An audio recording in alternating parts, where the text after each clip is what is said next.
Right, I've started my stopwatch. So good afternoon, everybody. My name, as John said, is Will Axtell. I'm a corporate partner at Pennington, Manches. And I'm going to talk to you about ways in which companies can raise equity finance. So we call this the funding escalator. So what do I mean about equity finance? Well, I mean when companies issue shares to investors in return for funds. They become shareholders in that company and they own a percentage of that company. So successful companies in the science and technology sector are often high growth. So they need access to different types of finance as they progress up that funding escalator. And each rung on that ladder has its own unique benefits and challenges. So I know we've got a few distinguished bankers in the audience tonight. I'm not talking about bank debt, I'm talking about equity finance. And there are more legal regulations around equity finance. And they're designed to protect unsophisticated investors losing all their savings on high risk and unsuitable investors. So I want to talk about dilution. In all equity financing, you're going to suffer dilution. Both dilution in terms of ownership, but also in control.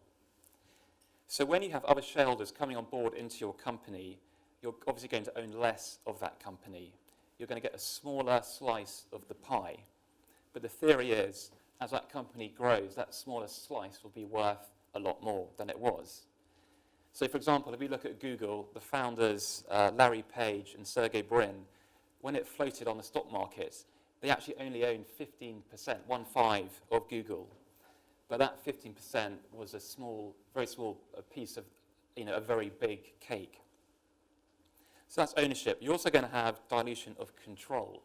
And what do I mean by that? Well, again, by having investors on board, they're going to want to influence and make some checks and balances on what you can do as a founding shareholder. So they're going to put in veto rights, which is going to limit your entrepreneurial ability to do exactly what you want. They're going to be, as I say, a loss of control there. So in my sort of remaining 10 minutes, I want to talk about, first of all, the private company scenario, and then moving quickly on to what happens at the top of the escalator when you're thinking about going onto a public market. You're going through an initial public offering, an IPO. But let's start right at the bottom. You're starting out at a small company, you've got a great idea, and that's what we call the seed or early stage financing rounds for that company. What are the sources of equity finance that are available to you? Well, a lot of people will just bootstrap, so they'll self-finance at the beginning. They'll use money from their own savings. They will often try and plug what's called friends and family, so they'll go around with their begging bowl. And actually that could be equity finance, it could be taking shares in your company, it could be a simple loan, it could be debt. There are grants available for growth companies, from the regional growth funds, etc. We have our bankers. You can go to the bank and get debts, but often they'll want assets that you'll need to provide as security for that loan. And a lot of early stage science tech companies don't have those kind of assets. We're also seeing an increasing amount of crowdfunding in the market now, so providers such as Crowdcube, Seeders. But I think a well-worn path is to access business angels, and Oxfordshire's got a very good network of experienced business angels.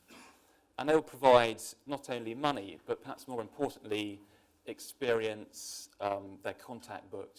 So business angels is often a very good way at the early stage to access both funding and experience. And lastly, you've got the early stage VCs. So they are risk capital. They'll be looking at companies that have exciting and well-groomed management teams. People are essential for them. They're looking for entrepreneurial growth companies. So they don't want lifestyle companies that are going to sort of go steady along. They want that potential for growth, or the hockey stick growth. They're looking for a company that has a USP, some competitive advantage. And as the companies evolve and grow, they naturally start to move up that funding ladder. They look to larger VC and larger PE houses to support them. And these houses invest in those more mature growth companies, and they can write bigger checks. From a legal perspective, there are a few things you need to be careful about when you're looking to get equity financing. And a lot of people trip over these because they're just not aware of it. But if you're seeking buyers for shares, you're going to fall within what's called the financial promotion regime. And this is designed to protect those less sophisticated investors I mentioned at the beginning. So the granny who lives on her own, it's designed to protect her from those unscrupulous people who want to hoodwink her into giving her all her savings pot in a fairly dodgy and speculative investment. So quite strict rules as to what you can and can't do. One of those rules, for example, if you're sending out a business plan or a teaser document and asking for money in return for shares, you've got to find an exemption for the person you're sending it to.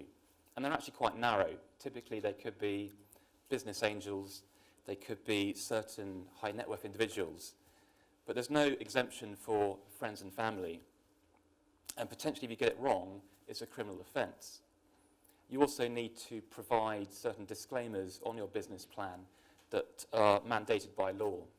So again, a lot of people don't know that, just something to be aware of. Also, if you're sending out business plans, information memorandums, again, to try and seek this equity finance, don't sex up your business plan.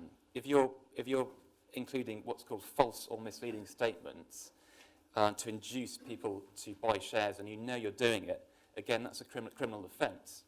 And potentially you could go to prison for 7 years. So again, just be aware, especially at this sort of early stage when you don't have access to lawyers, just think about those kind of issues if that's what you're looking to do. But what else should be on your radar as a private company seeking equity investment? Well, from a legal perspective, the investor is going to want to do quite a lot of due diligence in your company. And that's both legal, financial, and tax. So, for example, again, a science tech company, IP, intellectual property, is going to be very important. So make sure all the IP is actually owned by the company.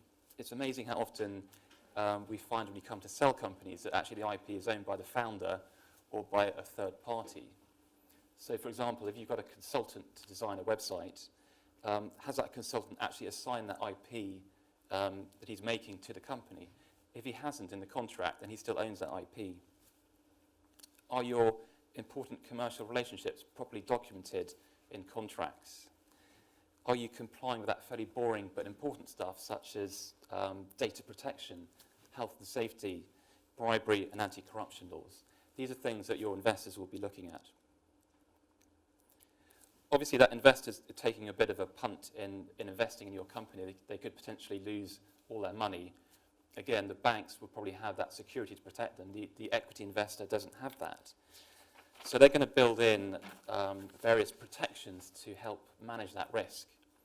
So we've touched briefly earlier on the veto right. So any sort of really important decision, the key investor wants to have a veto right on that. So if you're selling some key intellectual property, if you are wanting to buy another company, if you want to amend the constitution of the company, they're likely to be able to have a veto right on you doing that.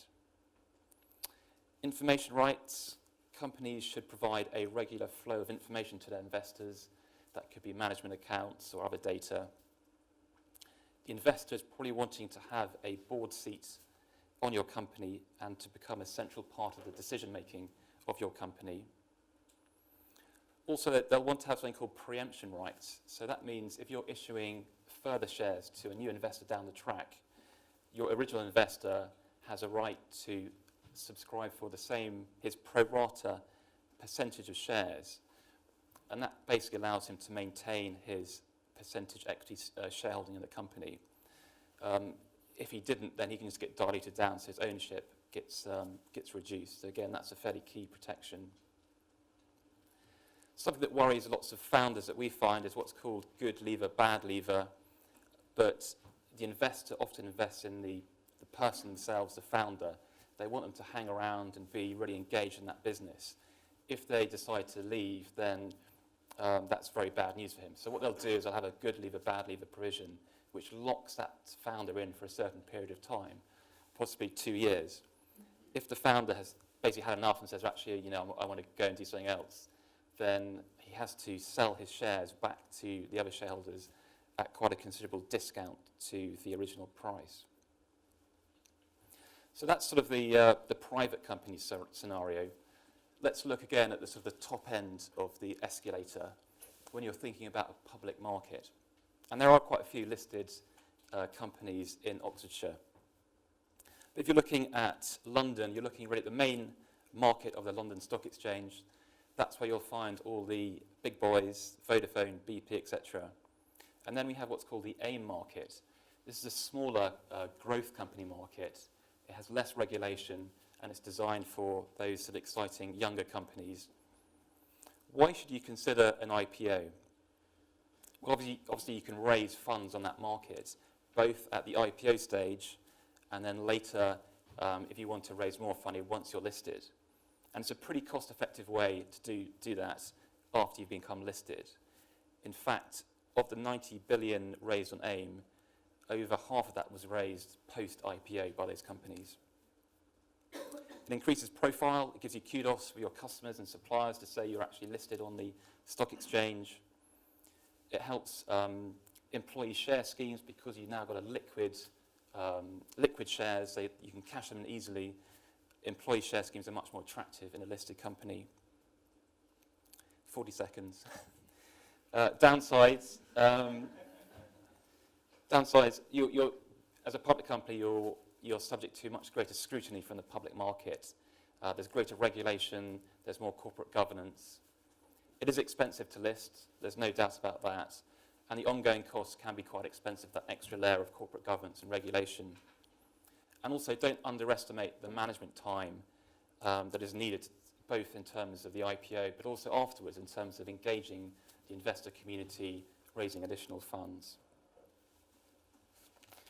And I think lastly, just to sort of help wrap this up, for the equity investor, it's really a question of risk and reward, and how can that investor mitigate that risk?